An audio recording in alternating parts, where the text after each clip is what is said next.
Oke, assalamualaikum warahmatullahi wabarakatuh. Di sini dengan saya Trialdi Kurniawan Hadi Saputra dengan NPM 211055201 dan 029.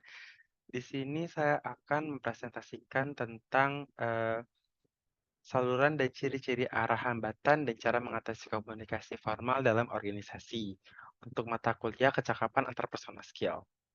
Nah, mari kita mulai.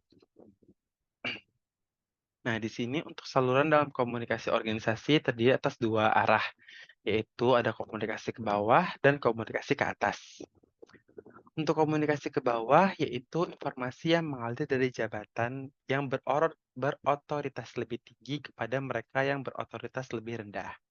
Biasanya, informasi ini akan disampaikan tentang bagaimana melakukan suatu pekerjaan, mengenai dasar pemikiran untuk melakukan pekerjaan, mengenai kebijakan dan praktik organisasi, informasi kinerja pegawai, dan informasi untuk mengembangkan rasa memiliki tugas atau sense of missions.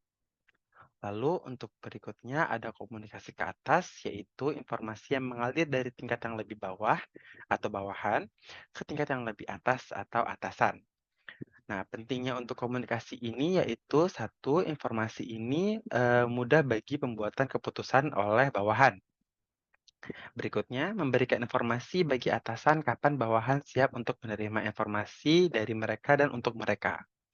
Lalu, mendorong keterbukaan komunikasi tentang keluh kesah, kritik, dan muncul ke permukaan. Lalu yang terakhir, menumbuhkan apresiasi dan loyalitas kepada organisasi dengan memberikan kesempatan kepada pegawai untuk mengajukan pertanyaan dan pernyataan yang mereka miliki. Lalu untuk slide selanjutnya yaitu ciri-ciri dari hambatan.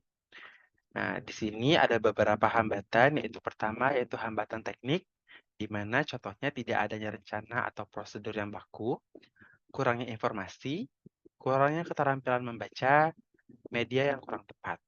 Lalu ada hambatan semantik, contohnya itu dari antara daerah, nasional, dan internasional. Contohnya, seperti kata budak, dara, bonyok, bisa, atos. Di sini maksudnya Jawa versus Sunda. Lalu ada hambatan fisik atau organik, yaitu cuaca, jarak, alat komunikasi, cacat, dan lain sebagainya. Lalu ada hambatan psikologis, yaitu perbedaan nilai, perbedaan usia, status sosial, dan lain-lain. Lalu ada hambatan manusiawi. Biasanya ini ada perbedaan individual, iklim psikologis dalam organisasi. Lalu di sini ada hambatan-hambatan lainnya dalam komunikasi. Pertama yaitu filtering.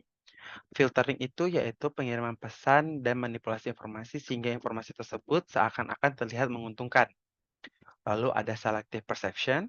Nah, di sini tuh menerima pesan dalam proses komunikasi secara selektif, melihat dan mendengar pesan tersebut berdasarkan kebutuhan, motivasi, pengalaman, dan berbagai karakteristik pribadi.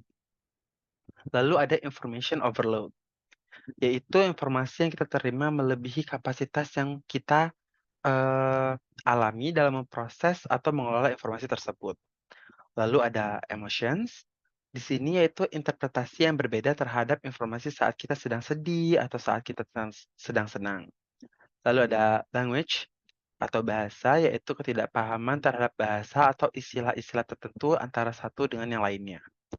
Lalu ada silence, yaitu tidak adanya komunikasi.